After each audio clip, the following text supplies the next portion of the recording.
तीन भुवन में सा वीतराग विज्ञानता, शिव स्वरूप शिवकार, नमः त्रियोग समारिके।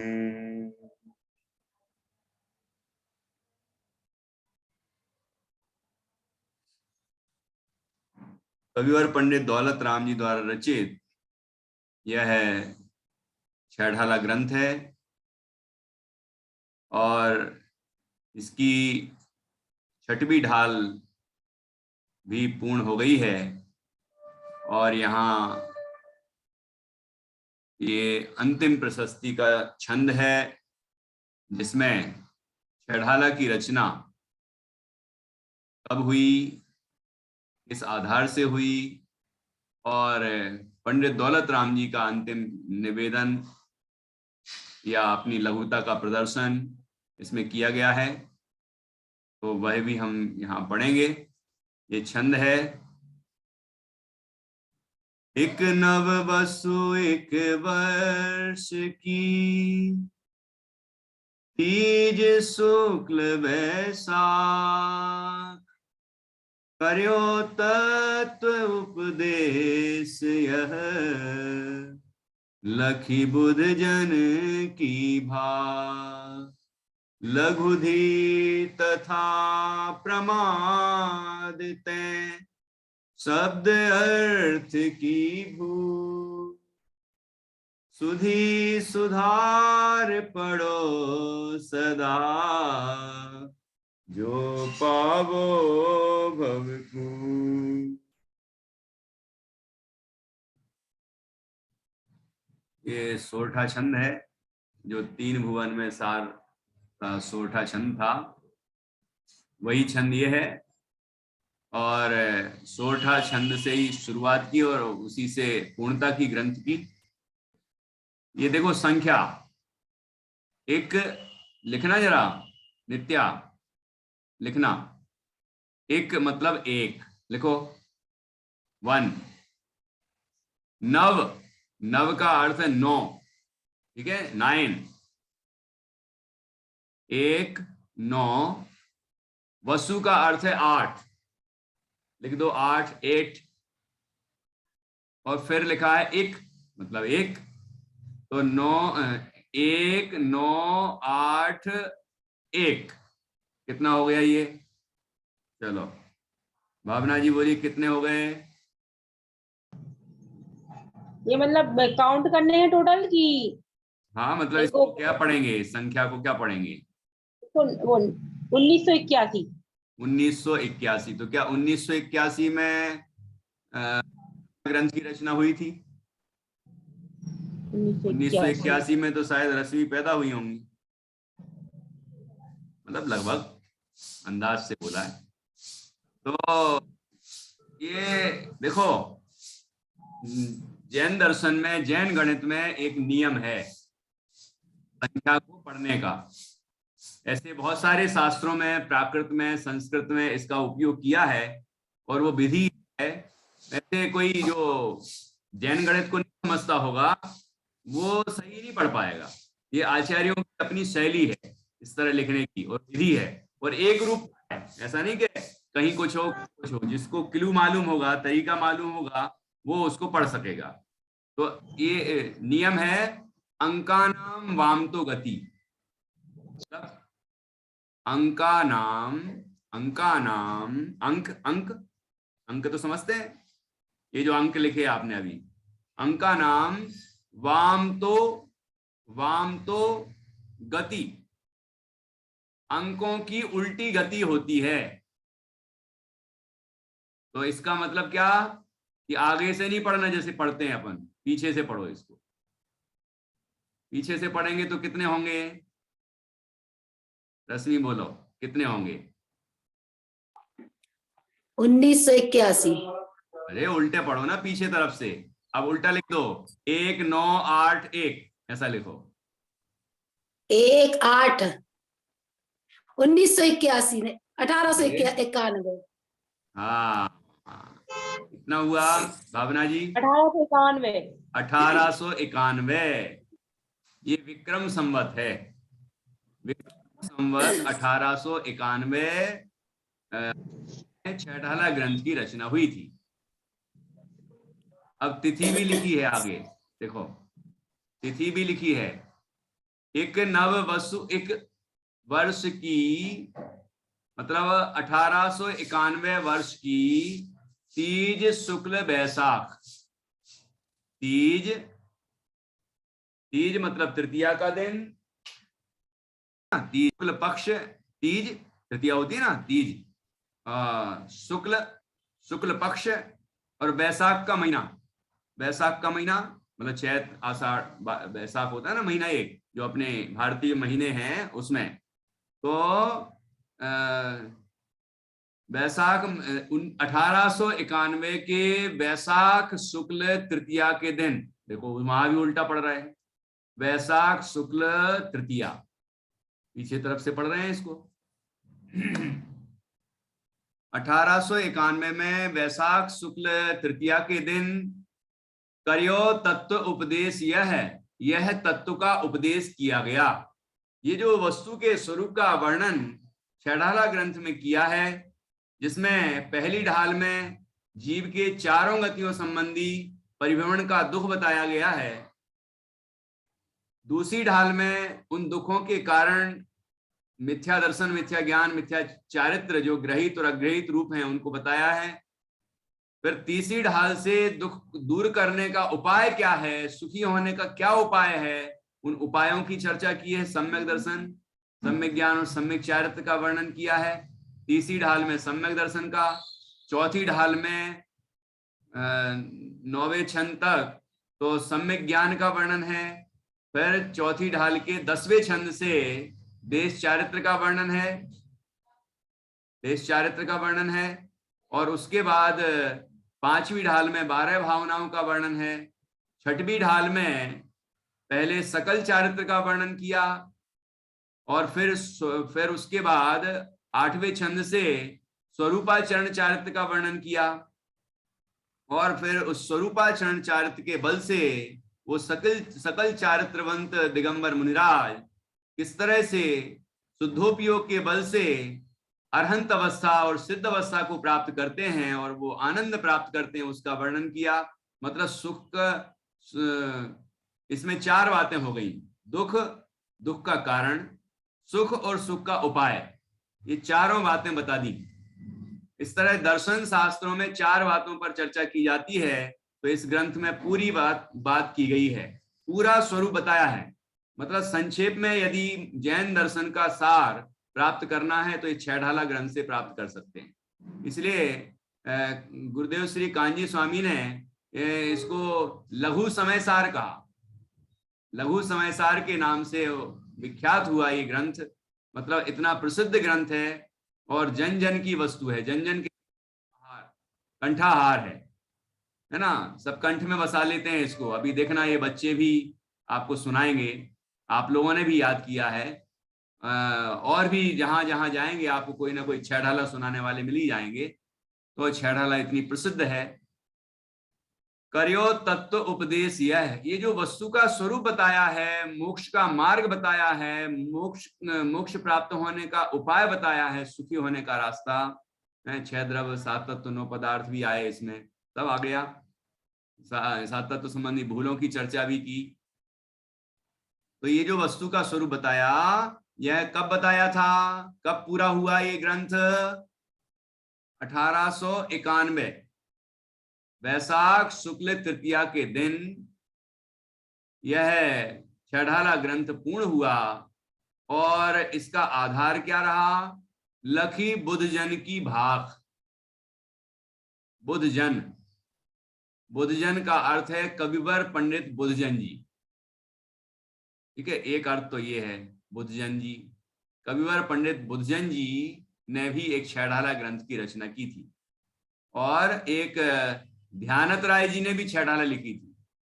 नाम उसका छेठाला ही है, अब उसमें जो विषय वर्णन है वो उन कवि ने अपने तरीके से किया है ना। लेकिन इस ग्रंथ की जो विशेषता है, जो अभी अपन ने संक्षेप में जानी और पूरा विस्तार से समझा है पूरा ग्रंथ, ये विशेषता अन्य कहीं नहीं उपलब्ध हुई। इसमें छंद 6 ढाल हैं, तो 6 प्रकार के छंद हैं, 6 अलग अलग विषय हैं, और विषय का बड़ा सुंदर विवेचन है, और व्यवहार भी है, निश्चय भी है, पूरा अध्यात्म है, पूरे सारभूत जैन दर्शन का सार इसमें समाया हुआ है। इसलिए हर दृष्टि से ये ग्रंथ बहुत ही उत्तम है, और इसलिए ये बहुत प्रसिद्ध हुआ। तो कविवर पंडित बुद्धजन जी ने जो छह ढाला लिखी थी, उसका आधार लेकर, मतलब कि 6 ढाला, उसका आइडिया उनको वहां से मिला, मतलब उससे तरीका मिला कि ऐसे 6 ढाला अपन लिख सकते हैं, है ना। बाकी पंडित जी की अपनी मौलिक विशेषताएं थी, उनने अपने हिसाब से अपने तरीके से विषय लिखे, छंद का निर्माण किया और अनेक बातें। लेकिन देखिए कितनी सरलता है उनके हृदय में कि उनने कविवर पंडित बुद्धजन जी का नाम उल्लेख किया है कि नहीं। अब बुद्धजन का अर्थ ज्ञानी जन भी हो सकता है तो तीर्थंकर परमदेव केवल ज्ञानी, उसके बाद गौतम स्वामी, गणधर, कुंद आदि संत आचार्य, है ना, और भी अनेक जो दिगंबर आचार्य हुए, विद्वान हुए, जो उनके पूर्ववर्ती, पंडित टोडरमल जी, पंडित बनारसी दास जी, और भी अनेक, तो उन सब के भी ग्रंथों का उन्होंने अध्ययन किया, और उनने अपना जीवन भी धन्य किया, और उन्होंने ये ग्रंथ की रचना की हमारे उपकार के लिए। तो बुद्धजन का अर्थ ऐसा भी कर सकते हैं कि इन ज्ञानी जनों के जो मूल धारा है सर्वज्ञ महावीर स्वामी से चली आई, अंतिम तीर्थ नायक भगवान महावीर स्वामी से चली आई, वह धारा से जो उन्हें तत्व प्राप्त हुआ, वो उसके आधार से उन्होंने इस ग्रंथ की रचना की, ऐसा भी कहा जा सकता है। बाकी जो प्रसिद्ध अर्थ है इसका वह यही है कि पंडित बुद्धजन जी की 6 ढाला के आधार से उन्होंने इस 6 ढाला की रचना की है। लखी बुद्धजन की भाख, भाख मतलब आधार, ठीक है। अब हमसे क्या कहा है उन्होंने, और अपनी लघुता किस तरह प्रकट की है। लघुधि तथा प्रमाद तें शब्द अर्थ की भूल, सुधी सुधार पढ़ो सदा जो पावो भवकूल। क्या कह रहे हैं नित्या, क्या बोला है इसमें। लघुधि, लघु मतलब होता है छोटी, लेकिन जैसे आप लोग बोल रहे थे ना कि वो लघु जैन सिद्धांत प्रवेशिका शुरू करें इसके बाद, तो उसमें भी तो लघु शब्द है ना, लघु मतलब छोटी। यहां है धी, धी मतलब बुद्धि, लघुधि अर्थात छोटी बुद्धि, अल्प बुद्धि। जैसे कि भक्तामर स्तोत्र में आचार्य मानतुंग स्वामी कहते हैं अपने आप को कि मैं अल्प बुद्धि हूं, अल्पश्रुतम श्रुतवताम परिहास धाम इत्यादि। तो ऐसे ही यहाँ पंडित दौलत राम जी कह रहे हैं हमारे सभी ज्ञानियों की ये परंपरा है, दिगंबर आचार्यों की ये परंपरा है, और पंडित जी ने भी इसको अपनाया। उनने अपनी लघुता का प्रदर्शन किया कि लघुधि मतलब अल्प बुद्धि, तथा प्रमादतें, प्रमाद के कारण, कोई आलस, कोई प्रमाद, कोई चूक हो गई हो उससे, शब्द अर्थ की भूल, यदि किसी शब्द की भूल हो गई हो, उसके अर्थ की कोई भूल हो गई हो, तो सुधी, अब देखो वहां लघुधि कहा था, यहां सुधी कहा है, तो सुधी मतलब सुधी, धी मतलब बुद्धिमान, है ना। सुधी मतलब जिनकी बुद्धि बहुत उत्तम है, ऐसे जो ज्ञानी जन हैं, वो ज्ञानी, वो विद्वान, वो पंडित क्या करें, सुधार पढ़ो सदा, कि इसको सुधार के पढ़ना। यदि कदाचित ऐसा हो जाए, कदाचित हुआ नहीं है ऐसा हुआ नहीं है, अनेक अनेक विद्वानों ने इस पर प्रवचन किए हैं, और अनेक संतों ने प्रवचन किए हैं, और अध्ययन किया है इस पर, लेकिन कभी कोई भूल इसमें आई नहीं। ये विद्वानों की सरलता है, ज्ञानियों की सरलता होती है, क्योंकि सर्वज्ञ भगवान सर्वज्ञ हैं, हैं, ये जो आचार्य हैं, विद्वान हैं, सब अल्पज्ञ हैं, तो अल्पज्ञ से भूल होने की संभावना है, तो आचार्य और विद्वान उस संभावना के कारण अपनी सरलता प्रकट करते हैं कि कदाचित कोई भूल हो गई हो, तो जो विद्वान लोग हैं, बुद्धिमान लोग हैं, वो उस भूल को सुधार लें और सुधार के पढ़ें। जो पावो भवकूल, कि सुधार के क्यों पढ़ें, गलतियां क्यों नहीं निकालते रहें, दुनिया को गलतियां क्यों नहीं बताते रहें, गलतियां निकालने में ही संतुष्ट क्यों नहीं हो?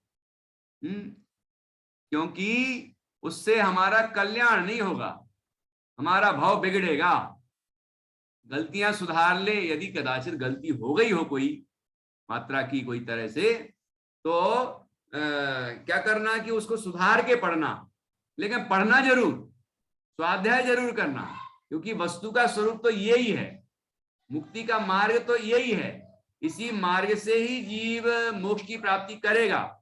इसलिए इस मार्ग से विचलित नहीं होना कि त्रुटियों को ढूंढने में लग जाओ, ऐसा मत करना, बल्कि ये करना कि उन त्रुटियों को सुधार के और अपना कल्याण करना। जो पावो भवकूल, भवकूल, भव मतलब संसार, कूल मतलब किनारा, ठीक है, यहां समास है, संसार का किनारा। मेरी अल्प बुद्धि तथा प्रमादवश उसमें कहीं शब्द की या अर्थ की भूल रह गई हो तो बुद्धिमान उसे सुधार कर पढ़ें, ताकि जीव संसार समुद्र को पार करने में शक्तिमान हो, सक्षम हो। ठीक है ना? तो देखो, कई लोग तो ऐसा करने लगे कि आचार्य कुंद स्वामी ने लिखा है समय सार जी में 5वीं गाथा में कि चुकेज छलम न घेतव्यम, कि यदि मैं कहीं चूक जाऊं तो छल ग्रहण मत करना। ये देखो कुंद आचार्य ने ऐसी गलती की है, इसलिए अब मैं उनका ग्रंथ नहीं पढ़ूंगा या मोक्ष मार्ग से विचलित हो जाऊं, ऐसा मत करना। लेकिन कोई गलती नहीं हुई है, ये तो उनकी सरलता है संभावना होने से, लेकिन लोग उसी में लग जाते हैं कि किस तरह गलतियां ढूंढी जाएं, और कोई व्याकरण की, कोई किसी भी तरह की, लेकिन ऐसी गलती हुई नहीं है, तो भी लोग कहीं ना कहीं कुछ ना कुछ कोशिश करते रहते हैं कि कहीं गलती मिल तो जाए, इसमें नहीं हो तो लगा दो कुछ भी है। ऐसे सभी आचार्यों ने लिखा, तो हमारा काम क्या यही है कि हम गलतियां ढूंढें और गलतियां ढूंढ के उसमें संतुष्ट हों कि देखो इसमें ये गलती, देखो इसमें ये गलती। लेकिन किन्हीं आचार्यों ने कोई गलती की नहीं, क्योंकि सभी वीतरागी संत हैं, और वीतरागी संत गलती नहीं करते। ठीक है, वो भगवान जिनेंद्र का मार्ग बिल्कुल यथार्थ ही बताते हैं। उन्हें जिन आज्ञा भंग करने का बहुत भय होता है, और उसी परंपरा में जो ज्ञानी विद्वान हैं उनको भी जिन आज्ञा भंग करने का बहुत भय होता है। पंडित टोडरमल जी ने तो स्पष्ट लिखा मोक्षमार्ग प्रकाशक में, वक्ता को जिन आज्ञा भंग करने का बहुत भय होना चाहिए, उत्सूत्रभाषी कभी नहीं होना चाहिए। जैसा जिनवाणी में कहा है उसके अनुरूप ही प्रतिपादन करना चाहिए, ऐसा हमारे परंपरा है। इसलिए संभावना बिल्कुल नहीं है भूल की, फिर भी कदाचित हो जाए तो उसका हमारा कर्तव्य है विद्वानों का कि हम उसको सुधार के पढ़ें। कुछ लोग ऐसा भी करने लगे, यहाँ जैसे अपन ने पहली ढाल में पढ़ा निपट अज्ञानी थयो, तो उनको लगा कि निपट अज्ञानी क्या होता है, विकट अज्ञानी थयो। तो कोई ने ऐसा शब्द कर, अरे भाई निपट का अर्थ समझ लो, निपट का वही तो अर्थ है विकट, लेकिन अपन का ये अधिकार थोड़ी कि कवि के शब्दों को बदल दें। अर्थ को समझना हमारा अधिकार है, शब्दों को बदलना हमारा अधिकार नहीं है ना? कोई अर्थ का अनर्थ होता हो तो बात अलग, यहां तो बस अर्थ समझने की सुविधा से कोई ऐसा करने लग जाते हैं, लेकिन ये उचित नहीं है।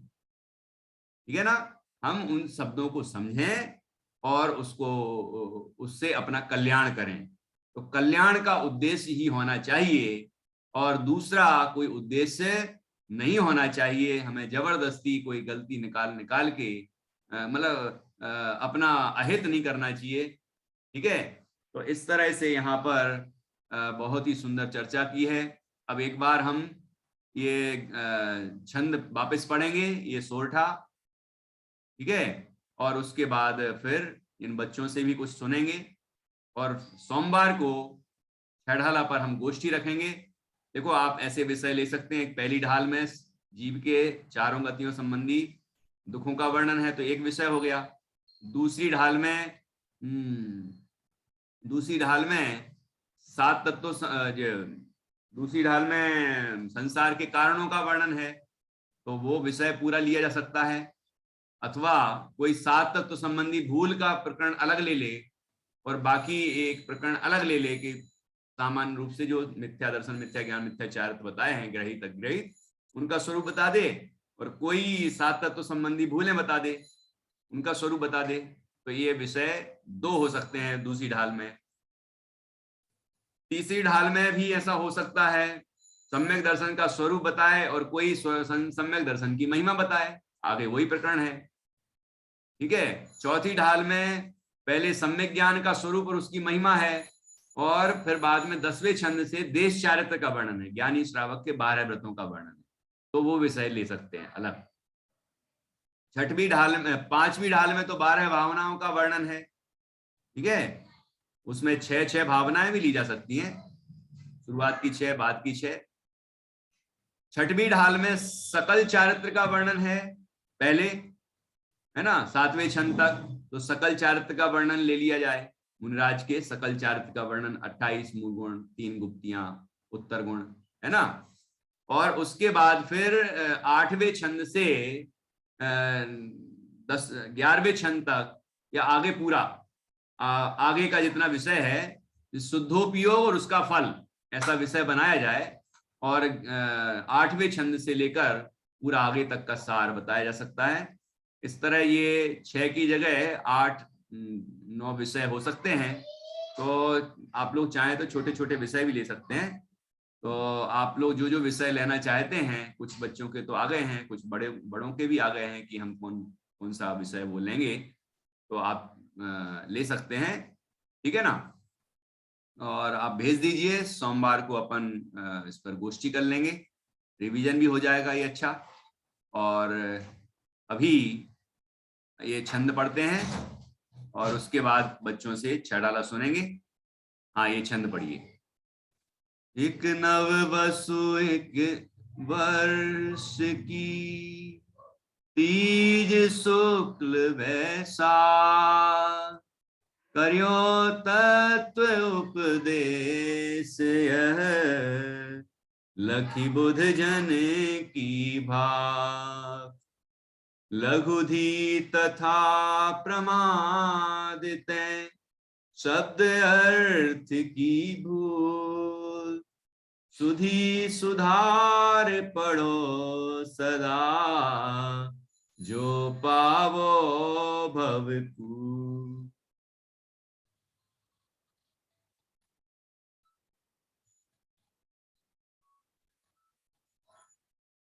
अब इन बच्चों से सुन लेते हैं।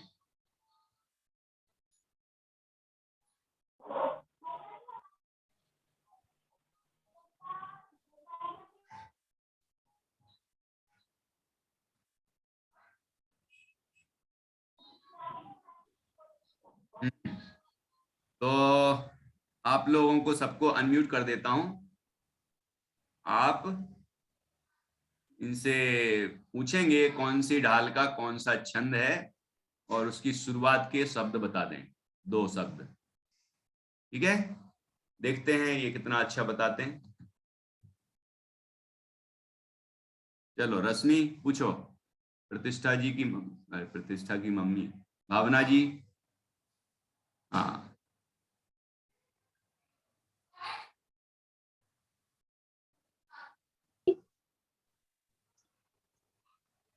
आवाज आ रही है? हाँ, हाँ बोलिए। ये जी, अभी मुझे कुछ पूछना था, वो पूछूंगी। इन लोगों से हाँ पूछूं। ठीक है, पूछ लो। आप पहले पूछ लो। भैया जी आपने छठी विधान में पढ़ाया ना, जैसे 5 महाव्रत और 5 समिति और 5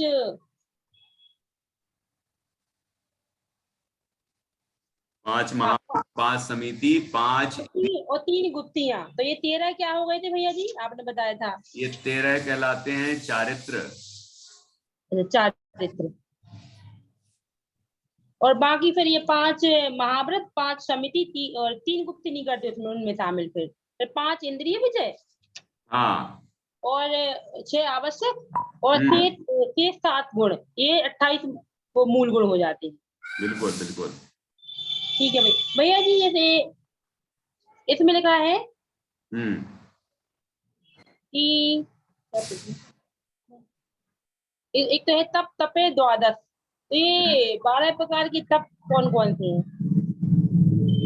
12 प्रकार के तप, हाँ 6 अंतरंग 6 बहिरंग तत्वार सूत्र में से निकालिए ना। ठीक।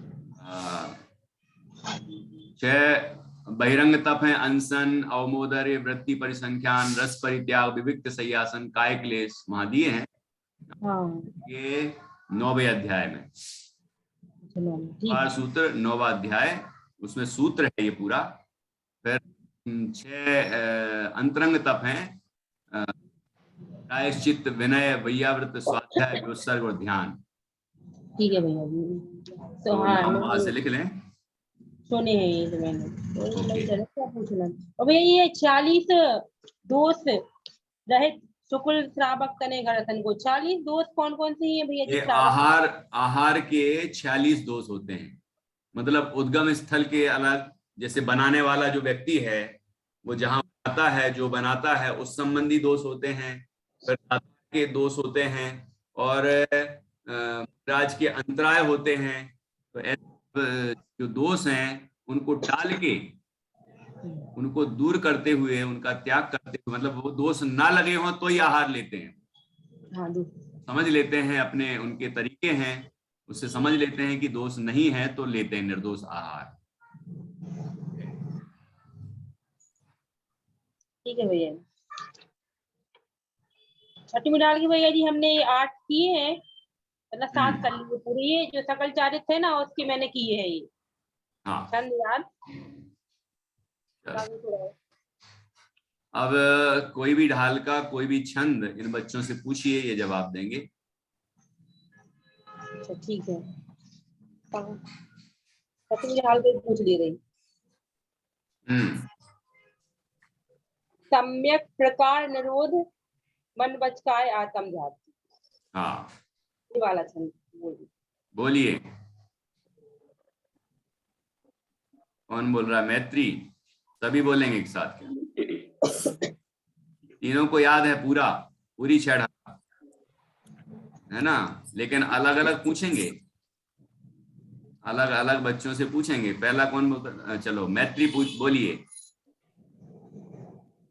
आपकी आवाज नहीं आ रही है ना अभी।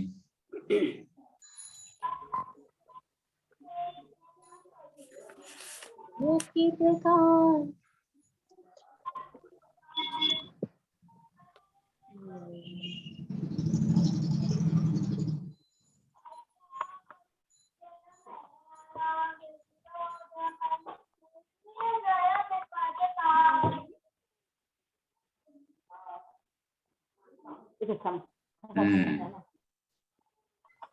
ठीक है, बोला तो है लेकिन पूरा सुनाई नहीं दिया। चलिए, और दूसरा पूछिए अनम्यूट करके। पूछने के बाद म्यूट कर लें वापस।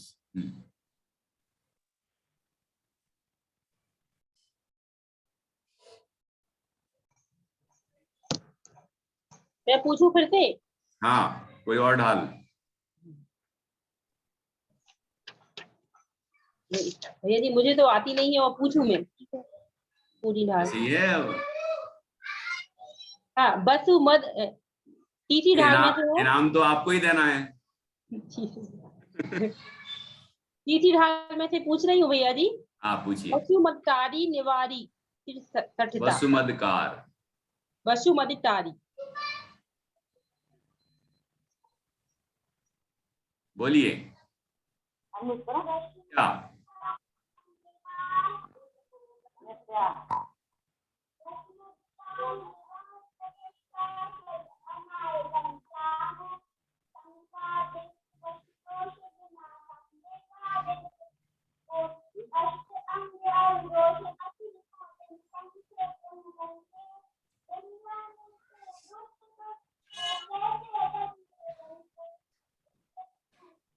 तो ये बताओ नित्या, इसमें जो बोला है बिन जाने ते दोष गुणन को कैसे तजिए गहिए, इसका क्या मतलब हुआ? नित्या ही बोलेगी और कोई नहीं बोल सकता।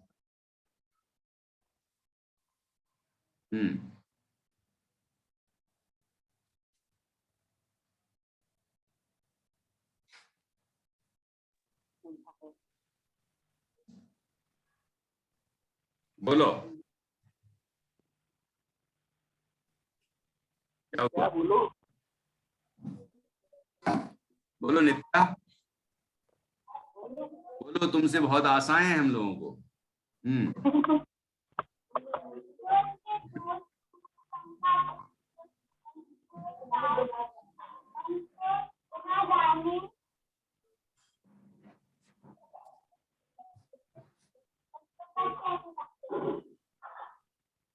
अच्छा, दोषों को जाने बिना गुणों को जाने बिना दोषों का त्याग नहीं कर सकते, गुणों को ग्रहण नहीं कर सकते, इसलिए बिन जाने ते दोष गुणन को कैसे तजिए गहिए, इसलिए गुण और दोषों दोनों को जानना चाहिए।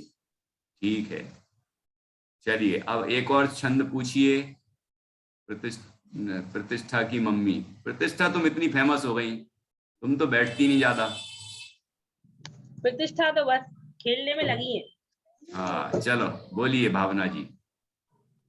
तो भावना जी ठीक, भावना जी नहीं आ रही है, दीपा जी नाम है। वो नहीं, भावना जी जुड़ गई क्या? मैंने कहा भावना आपकी बहन का नाम है, नित्या की मम्मी। एक और नित्या है ना, तुम ही नित्या हो क्या?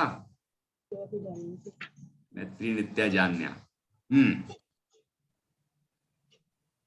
रश्मि आप भी तैयार रहें, 3 छंद अलग अलग ढालों से पूछने के लिए। हाँ, चौथी ढाल में से पूछ रही हूँ।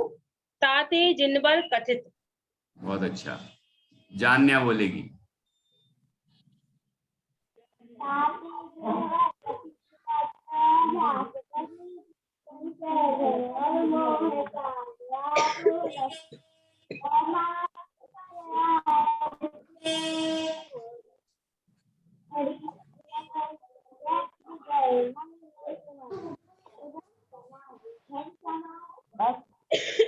बस बस बस, बढ़िया। अब रश्मि आप पूछिए। प्रतिष्ठा तुम्हें कितनी याद है? प्रतिष्ठा से पूछो। प्रतिष्ठा तुम्हें कितनी ढालें याद हैं? कितनी याद है बताओ? पहली की 6। पहली की 6 छंद याद है भैया जी। 6 छंद याद हैं, अच्छा। कर लिए मंडल ने। ताही सुनो, ताही सुनो, सुनाओ। ताही सुनो अवमनत्र आन अपनो कल्याण मोह महारत्नादि मूल आपको भरम जवानी। बहुत बढ़िया, ऐसे ही तुम याद करो पूरा। भैया जी हमने पूरा रहता बैठ है। एक ढाल लर्न कर लो। 6 ढाला में से एक ढाल तो लर्न कर लो अभी। बिल्कुल बिल्कुल। तो ये प्रतिष्ठा एक ढाल सुनाएंगी अभी मंडे को, एक ढाल करवाऊंगी। ठीक है, ठीक, ओके, बढ़िया। आपको भावना यानी दीपा जी, आपको कितना याद है? भैया जी हमको पहली ढाल याद है और दूसरी ढाल में से लास्ट की छंद मतलब याद तो है, अच्छे से नहीं है। बाकी चौथी ढाल हमने अभी याद की है और छठी ढाल की अभी 7 या 8 छंद रात को ही मैं कर रही थी। नहीं है तो आप भी अच्छे से पक्का करिए, आपको भी सुनाना है। तो पहली दूसरी में से पूछ लीजिए भैया जी, आपको पूछना हो आज। अच्छा ठीक है, तो पूछ ही लेते हैं। तो आप बताइए, रागा उद्गल नवधर्म। उद्गल नवधर्म अधर्म काले निते न्यारी है जीव चालता को न जान विपरीत मान करी करे देह में निज पिछान। ये सब मिथ्या चारित्र। ये सब मिथ्या चारित्र त्यागे अब आत्म के हित पंथ लागे जग जाल भ्रमण को देहु त्याग अब दौलत निज आत्म सुपाग। पुण्य पाप फल माही, चौथी ढाल। पुण्य पाप करूंगी भैया। पुण्य पाप करूंगी ना। ठीक है, ठीक है। चलिए रश्मि पूछिए जरा, फिर आपसे पूछेंगे। पहली ढाल का तिल तिल करें दे के खंड। चलो बोलिए। जानिया।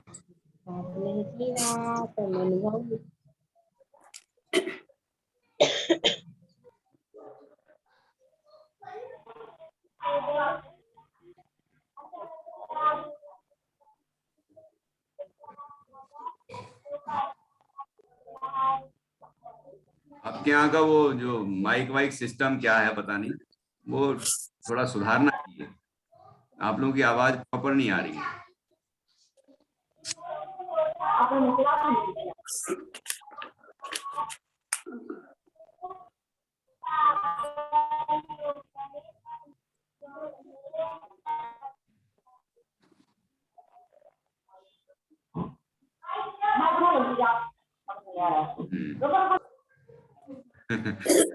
तुमने सुनाया तो है लेकिन हम लोगों को सुना ही नहीं दिया।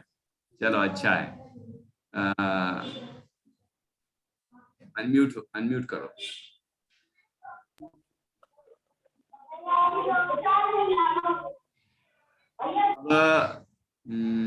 और पूछो रश्मि।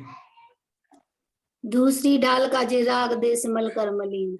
हाँ, जे राग द्वेष मलकर मलीन। सुनाओ। नित्या। नित्या।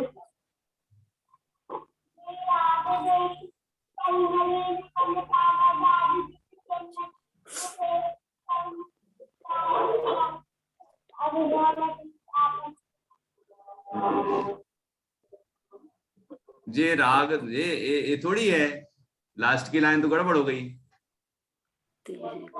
देश मल कर मलीन बनिता गदा युत चिन्ह चीन देह जो सेव सठ करत न तिन भाव भ्रमण छेव। तुमने आखिरी लाइन बोली ये राग वो वाला मिथ्याचारित्र वाली, ते सब मिथ्याचारित्र त्याग, है ना। ये पहली लाइन तो तुमने सही बोली, दूसरी गड़बड़ कर दी। पक्की करना है सोमवार तक, ठीक है। चलो अब एक और पूछो, पांचवी ढाल से पूछो। रश्मि पूछो। सो पांचवी ढाल का अंदर सो धर्म मुनिन कर धरिए। हाँ बोलो। मैत्री।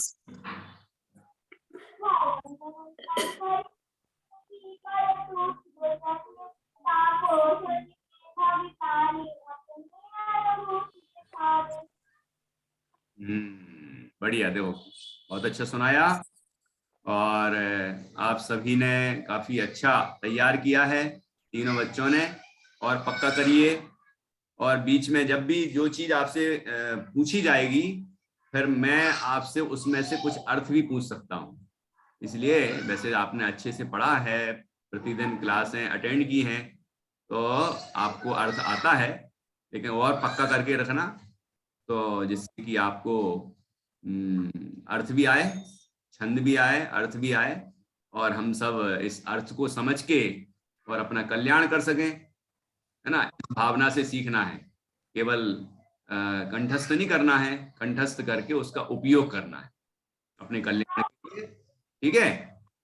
चलिए तो अब रश्मि से भी थोड़ा सुन लेते हैं, कितनी ढालें याद हैं। पांचवी ढाल पूरी अच्छी तरह याद है और बाकी सब कच्ची हैं, पहली दूसरी तीसरी कच्ची, सब कच्ची हैं, तो उनको पक्की करना है। कल कर लेंगे, सोमवार को पूछ लेना। पांचवी तो अच्छे से याद है। अभी पांचवी पूछते हैं, बाकी तो पूछेंगे। और कौन सी ढाल का सार बताना या कौन सा टॉपिक लेना है वो भी आप भेज देना मुझे। काढ़ा पी लेना। ओके, अब आप सुनाइए।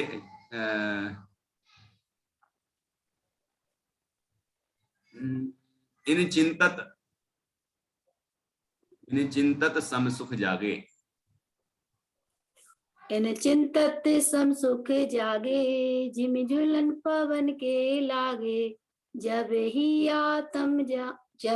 जिए आत्म जाने, तब ही जिए शिव सुख ठाने। बहुत बढ़िया, अच्छा, बढ़िया। तो इस तरह से अंतिम ग्रीवक लो की हद। अंतिम ग्रीवक लो की हद, पायो अनंत बिरिया पद। पर सम्यक ज्ञान न लादो, दुर्लभ निज में मुनि साधो। ये कौन सी भावना है? दुर्लभ भावना। हाँ, दुर्लभ का पूरा नाम बताओ।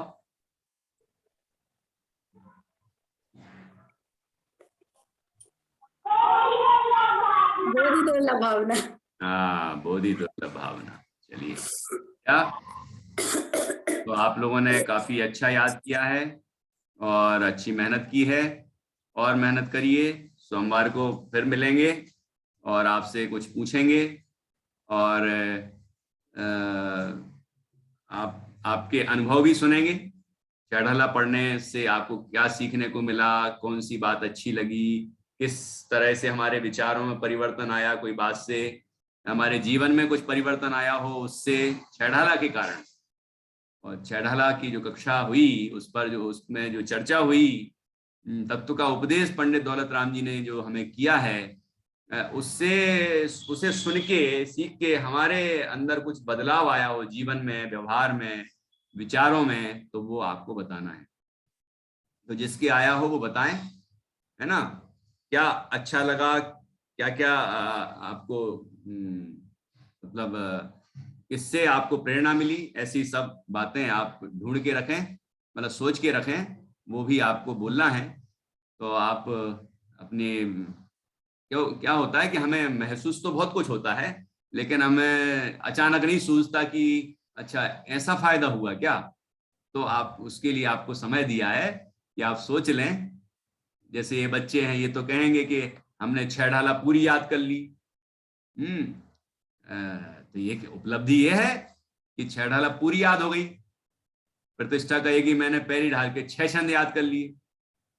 आप लोग कहेंगे तो ये तो याद करने वाली बात हो गई, इसके अलावा उससे उसका अर्थ क्या क्या समझा, अर्थ तो पूरा ही समझा होगा पूरी 6 ढाला का, है ना? उसमें सभी तरह के निश्चय व्यवहार से अनेक तरह के निरूपण आए, वो भी आपने सीखे, है ना? संसार में जीव दुखी हो रहा है उसके बारे में भी आया, उनके दुख के कारणों के बारे में आया। तो हो सकता है कि आपको पढ़ते पढ़ते समझ में आए, अरे हमारे जीवन में तो अभी परिणामों में ग्रहित मिथ्यात्व चल रहा है, कुदेव को, कुगुरु को, कुधर्म को मान रहे हैं, या वो नहीं मान रहे, सात तत्व संबंधी भूल चल रही है ना? कहीं ऐसा भी लग सकता है। 25 दोषों की चर्चा हुई सम्यक दर्शन के, तो हो सकता है कोई दोष चल रहे हो। तो और हो सकता है कि और जो व्रतों की बात हुई, देश व्रत, सकल व्रत, है ना, उनमें उनकी भावना पैदा हुई हो। स्वरूपाचरण चारित्र की बात सुन के अपने आत्मा के अनुभव की प्रेरणा मिली हो, है ना, कि यही मार्ग है और दूसरा कोई मार्ग नहीं है, ये करना है हमें। तो कोई और भी जो आपके मन में आया हो, वो विचारों में परिवर्तन, व्यवहार में परिवर्तन हो सकता है। इससे पढ़ पढ़ के, सुन सुन के कोई नियम ले लिया हो, कोई ऐसा सोचा हो नहीं अब ये चीज नहीं करना, ऐसा नहीं करना, इस हो सकता है। तो जो भी आपके विचारों में, व्यवहार में, ज्ञान में जो भी विशेषता आई हो, वृद्धि हुई हो, उसके बारे में आप सोचें और अपने अंदर टटोलें और उसको फिर व्यवस्थित करके और सोमवार को बोलें। चलिए, तो आज की चर्चा हम यहीं पूर्ण करते हैं जिनवाणी स्तुति के साथ। और जिनवाणी स्तुति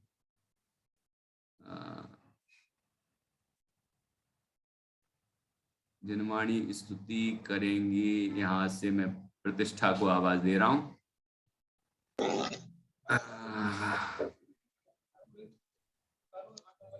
नित्या क्या कह रही हो तुम? सुन तो मैं तुम्हारी बात। सुना है भैया जी? हाँ एक मिनट। हाँ क्या कह? हाँ आवाज आवाज नहीं आ रही है। सुधार करो, मंडे को सुधार चाहिए। मतलब आप बोलेंगे, तीनों बच्चे बोलेंगे तो वो सुनाई भी तो देना चाहिए, है ना? तो थोड़ा विचार, थोड़ा उस पर चेक करो, दूसरे के मोबाइल में चालू करके कुछ देखो। हमारी स्कूल की भी तो चलती होंगी क्लासें, या कोई और ऐसे ही जूम चालू करके देख लो, क्यों नहीं आ रही, क्या हो रहा है। ओके, बिना माइक के करके देखो, भी हो सकता है माइक से भी गड़बड़ हो जाती है। माइक का निकाल दो, डायरेक्ट चल, है ना? तो अब हम जिनवाणी स्तुति करेंगे और आज की क्लास यहाँ पूर्ण करेंगे। आज ग्रंथ का ये समाप्त हुआ। ये हमने एक ग्रंथ किया, उसका स्वाध्याय कर लिया, और अच्छा ठीक है, ठीक है। तो इसमें आपने पाठशाला के माध्यम से, अकलंग निकलन पाठशाला के माध्यम से क्लास की। आपको यदि विचार बनता हो तो इस ग्रंथ के पूर्णता होने की खुशी में आप पाठशाला की सहयोग कर सकते हैं। तो मंडे को आप बता सकते हैं, ठीक है? और ये बच्चे अपन कुछ इनाम देंगे, तो के परिवार वालों से भी इनाम ले लेंगे, हम वहीं के दिलवा देंगे, ऐसा कुछ भी करेंगे। तो अपनी अपनी भावना प्रकट कर सकते हैं। ठीक है भैया। जिन बैन सुनत मोरी भूल भगी, जिन बैन सुनत मोरी भूल भगी, कर्म स्वभाव भाव चेतन को भिन्न पिछानन सुमति जगी। जिन बैन सुनत मोरी भूल भगी, जिन बैन सुनत मोरी भूल भगी, निज अनुभूति सहज ज्ञायक का, सोचिर रुत तुष मैल पगी। जिन बैन सुनत मोरी भूल भगी, सुनत मोरी भूल भगी, शाद बाद धुनि निर्मल जलते विमल भई, सम भाव लगी। जिन बैन सुनत मोरी भूल भगी, सुनत मोरी भूल भगी, संशय मोह भरमता विघटी, प्रगति आत्म सोच तगी। जिन बैन सुनत मोरी भूल भगी, जिन बैन सुनत मोरी भूल भगी, तौल अपूरब मंगल पायो, शिव सुख लेना होत उमगी। जिन बैन सुनत भूल भगी, जिन बैन सुनत मोरी भूल भगी। बोलिए द्वादशांग जिनवाणी माता की जय। जय महान जिन धर्म की जय। जय। जय हो, जय हो। सभी नमोकार मंत्र के माध्यम से पंच परमेष्टि का स्मरण।